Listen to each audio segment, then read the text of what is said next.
Hello and welcome to Pastor's Library.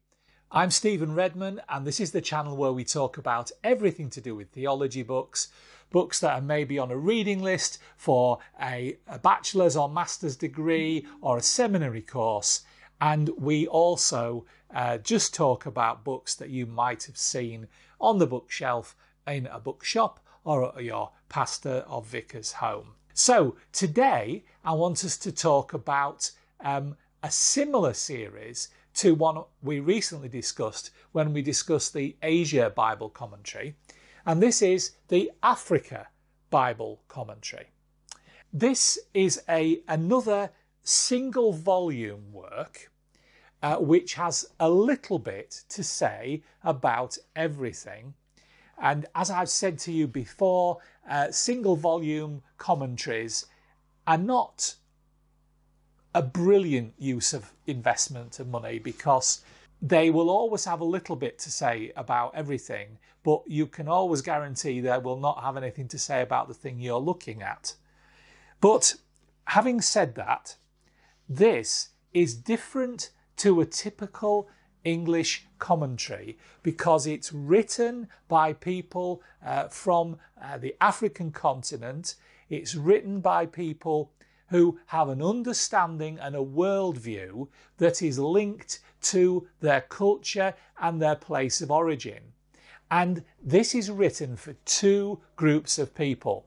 It's written for Africans so that they have an English commentary that is written in a style and with an understanding that they are expected to grasp, that is designed for them. It is also written for us so that we can see the world a little bit, so we can see the scriptures a little bit through their worldview. And that is actually quite refreshing. And I did say to you that I actually really quite liked the Asia Bible Commentary. Now, the Africa Bible Commentary, I don't like as much. It has views which are not particularly my own, which is always a difficulty, isn't it? If, for example, I can talk about the book of Job. It has a lot of things in here about Job that you would expect, but in conclusion, it specifically says the Bible teaches the doctrine of punitive retribution. Now, most commentaries that I've read on the book of Job will say that Job is written to tell us that the idea of punitive retribution is rubbish. It's there to point out that the idea that his comforters brought to him, that his sickness was because of his sin, is rubbish. This commentary has a different view. And yet, when you go to John's Gospel and chapter 7 and the healing of the blind man, and the question is, was this man sick because of his own sin or his parents' sin? Then you have the issue of Jesus saying, well, neither actually. This is an opportunity to heal, which of course is a very mainstream view, that this was just an opportunity to heal. For example, if you compare that with J. Ramsey Michael's commentary on John in the New International Commentary on the New Testament, you would find that same idea conveyed. What I would say is that this is written very strongly from a deterministic viewpoint or a Calvinistic viewpoint. And if you don't share that viewpoint, this will not be too helpful for you. But of course, if you do share that viewpoint, then go out and grab it, because this is a worthwhile book. What I would say is that value for money wise, I think I paid about £25 for this, which is really quite good for a single volume commentary.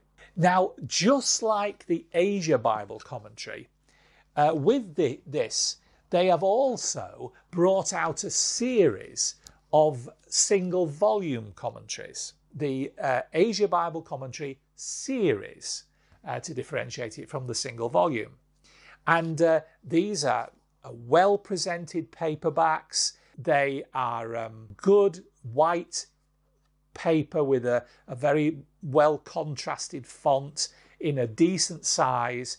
At my old age, I can read this easily without any reading glasses. So that's a very big positive.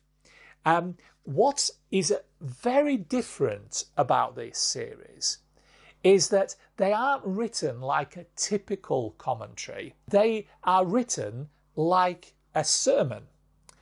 So they have key points that have been drawn out of the passage, and the wording is down there like it might well be in a well-prepared sermon outline. You might see that and think, yes, that's for me. And if that's for you, then these are probably the set of commentaries you've been looking for. But if you like a more traditional style, traditional Western style of commentary, then you may be slightly disappointed with this. I have to say that the one that really caught my eye was 2 Peter and Jude, and this is really quite an interesting commentary, and it just picks out key points and it sort of preaches its way through them. So whereas this is not an academic commentary per se, it is at a level that is similar to perhaps the New Testament for everyone, the Old Testament for everyone, the Golden Gay and Wright commentaries, in that it's easily accessible, easy to follow, but I would suggest to you that it isn't perhaps the most easy thing for Western minds to get their heads round. Of course, that isn't such a bad idea, because it's helpful for us to have our thinking stretched, and studying through one of these volumes might well help you, particularly if you've got a very racially mixed congregation, and it might help you understand how the people approach the Word of God in Africa. So, what am I saying about these? I'm saying that the series are very different in style to a typical commentary. It's very much more like going through a series of preaching notes that a pastor might have put together and stuck them in a book. And that's valid, and it's very interesting, but it's different. I would also say primarily they're written from a Calvinistic viewpoint, and they certainly promote some ideas which are perhaps not mainstream. But the issue with reading theology is that we all the time facing ideas that are maybe not mainstream for us, that are not maybe the centre of the way we think, and being stretched to just think around how that a person has got to that point is actually quite helpful for us and our processing, because really as good theology readers we ought to be able to process anything, and some things we will reject outright, other things we will ponder on and later discard, other things we will ponder on maybe for the rest of our lives, and then there are other aspects where we will say, yes, I believe that's for me, and we will go from one extreme to the other in our reading, but in doing so we will better our thinking process and stretch our minds. And of course, if you are doing research for a dissertation or something like that, then the scope of these things can be very helpful. And just as I said to you that the Asia Bible commentaries, I really could rate those, I think that whereas personally I wouldn't choose these, I think if you are African, Or if you have a strong Calvinistic viewpoint, these are ones that maybe would appeal to you and you might engage with them well. So that's the Africa Bible Commentary and the Africa Bible Commentary series. And these are readily available through Amazon and other retailers. And they are something certainly that we should consider. And a couple of these in your library might help you from time to time.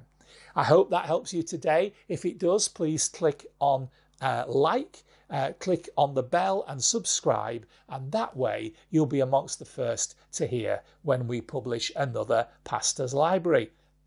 Bye for now.